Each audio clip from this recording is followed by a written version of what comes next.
مجھے کہتا ہے شرمندگی سی ہوئی کہ یار ایک بزرگ تھی، پتہ نہیں کیا مدد کی ضرورت ہے، ہو سکتا ہے اس نے آگے کہیں جانا ہو۔ کہتا میں نے بائک روکی اور میں گھما کر واپس آیا تو وہ بڑھیا وہیں پر کھڑی ہوئی تھی۔ دیکھنے میں وہ بڑی معصوم چہرے کی بڑھیا تھی۔ خیر میں نے کہا ہاں جی اماں جی کیا بات ہے؟ تو اس نے کہا کہ بیٹے مجھے آگے شہر تک لے جا، تیری بڑی مہربانی، میں یہاں پیدل آئی تھی، اب مجھ سے آگے جایا نہیں جاتا۔ تو وہ کہتے ہیں کہ مجھے بڑا ترس آیا، میں نے کہا کہ یار بزرگ ہیں، پتہ نہیں کیسے اکیلی یہاں آ گئی۔ خیر میں نے کہا اماں جی بیٹھ جاؤ، آ جاؤ۔ کہنے لگا اماں کو میں نے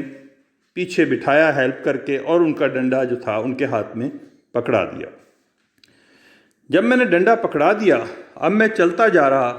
کوئی بات ہم نہیں کر رہے۔ اماں جی کے ہاتھ مجھے اپنے کندھے پر محسوس ہو رہے تھے کیونکہ انہوں نے مجھے کندھے پر سے پکڑ رکھا تھا۔ تھوڑی دیر کے بعد کہتا ہے کہ تقریباً وہ قبرستان 2 سے 3 منٹ میں کراس ہو جاتا ہے۔ کہتا ہے آگے جا کے میں نے پوچھا، میں نے کہا اماں جی کہاں اترنا ہے مجھے بتاؤ، آپ نے کہاں اترنا ہے تاکہ میں آپ کو اتار دوں۔ لیکن کہنے لگا 2 سے 3 دفعہ جب انہوں نے مجھے جواب نہیں دیا تو کہتا ہے اچانک میں نے پیچھے مڑ کر دیکھا۔ کہتا ہے پیچھے مڑ کر دیکھا تو میرے رونگٹے کھڑے ہو گئے کہ اماں جی تو میری موٹر سائیکل پہ تھی ہی نہیں، اور ان کے ہاتھ کے لمس کہتا ہے مجھے اب تک بھی محسوس ہو رہے تھے کہ جیسے کسی کا ہاتھ میرے کندھے پر رکھا ہوا ہے۔ کہتا ہے میرا تو خوف کے مارے بڑا برا حال ہو گیا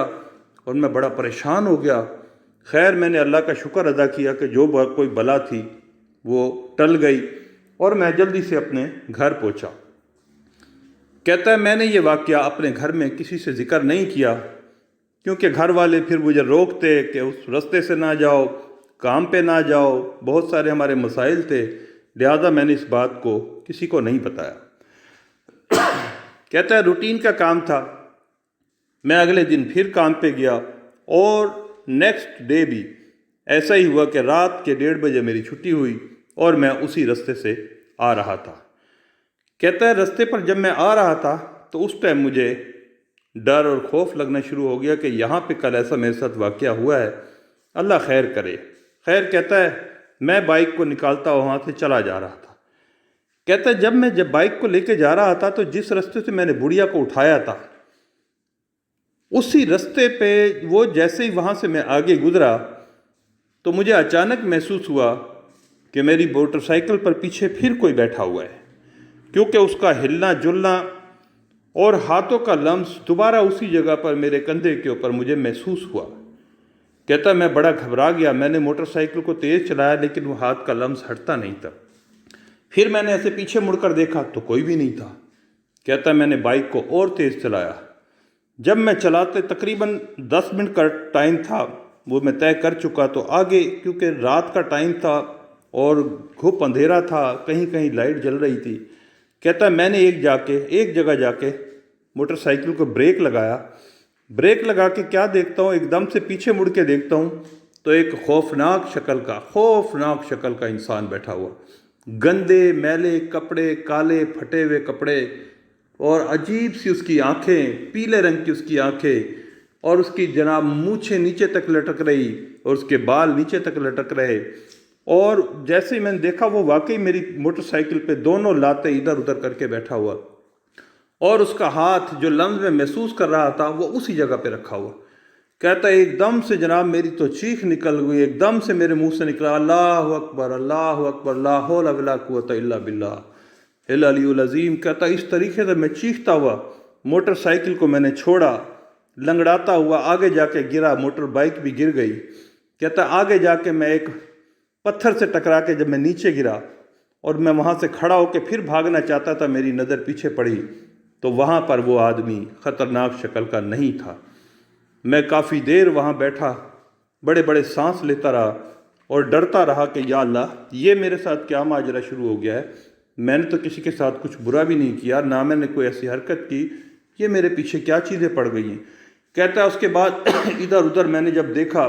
وہاں پہ رات کو کوئی ایسا بندہ بھی نہیں تھا جو مجھے سڑک پہ سے اٹھا لے، سناٹا تھا بالکل وہاں پر۔ کہتا خیر میں جیسے تیسے کھڑا ہوا، میں نے بائک لے کے میں گھر چلا گیا۔ کہنے لگا جب گھر چلا گیا تو میری کیونکہ حالت کچھ خراب ہو گئی تھی،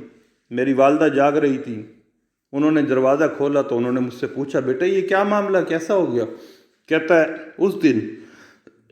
میں نے اپنی ماں کو ساری بات بتائی، ایک دن پہلے کا واقعہ اور یہ اگلے دن کا واقعہ،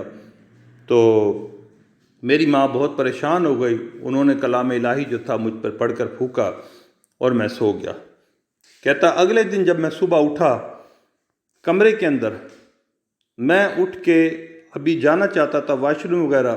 اپنے کمرے میں سے، کیا دیکھتا ہوں کہ جو آدمی رات میں نے دیکھا تھا جو میری بائک پہ پیچھے بیٹھا ہوا تھا، وہی آدمی اسی گندی حالت میں میرے بالکل دروازے کے بیچ میں کھڑا ہوا، اور اس نے عجیب قسم کے ہاتھ اس طرح اوپر کر رکھے جیسے کہ مجھے مار دے گا۔ کہتا ہے میری پھر چیخ نکل گئی اور میری طبیعت بہت زیادہ خراب ہو گئی اور مجھے بے ہوشی کا سا دورہ پڑا اور میں گر گیا۔ پھر میری والدہ، میرے گھر والے سارے بھاگ کر آئے، آ کر انہوں نے مجھے سنبھالا۔ کافی دیر کے بعد جب ہوش آیا تب میں نے انہیں بتایا امی اس دروازے کے اندر کھڑا تھا، وہ ایسا لمبا سا اور کالے رنگ کا لباس اور اس طرح کی اس کی شکل، سب کچھ میں پاگلوں کی طرح انہیں بتا رہا تھا۔ خیر انہوں نے فوری طور پہ، میرے والد صاحب کو احساس ہو چکا تھا کیونکہ میں قبرستان کے پاس سے آتا جاتا ہوں کہ اس کے اوپر کوئی اثر آسیب کا اثر آ چکا ہوا ہے، تب میرے والد صاحب نے فوراً ہی ملتان کے ایک اس وقت بہت ہی بزرگ شخصیت تھے، عالم دین تھے، ان سے رابطہ کیا، انہیں بلایا اور اپنے گھر میں ان کو بلایا گیا۔ تب انہوں نے مجھے بٹھایا، مجھ سے حالات پوچھے اور اس کے بعد انہوں نے اللہ کا کلام پڑھا، کافی دیر پڑھتے رہے، پھر مجھے پڑھ کر انہوں نے پانی پلایا اور انہوں نے کہا کہ 7 دن تک مسلسل یہ پانی آپ نے پینا ہے۔ پھر انہوں نے ایک اللہ کے پاک کلام کا ایک مجھے تعویذ بنا کر دیا اور کہا کہ یہ تعویذ آپ نے ہر وقت گلے میں باندھ کر رکھنا ہے، اور یاد رکھنا کبھی قبرستان کے پاس سے کوئی ایسی خوشبو لگا کے نہ گزرو، کیونکہ یہ غیبی مخلوقیں جو ہوتی ہیں یہ خوشبو کو بہت پسند کرتی ہیں، اور کوئی خوشبو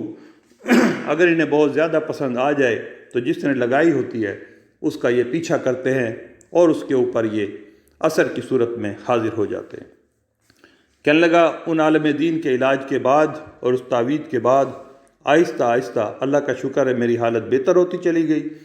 اور آج اتنے سال گزر گئے، میں آج بھی اس قبرستان کے پاس سے آتا جاتا ہوں، لیکن پھر میرے ساتھ یہ واقعہ دوبارہ کبھی نہیں ہوا۔ تو دوستو یہ ایک واقعہ جو ہمارے دوست نے ہمیں بھیجا تھا، جیسے بھیجا میں نے آپ کو پہنچا دیا۔ امید ہے آپ کو انشاءاللہ پسند آئے گا، پسند آئے تو پلیز لائک کریں، پلیز میرے چینل کو سبسکرائب کر لیں،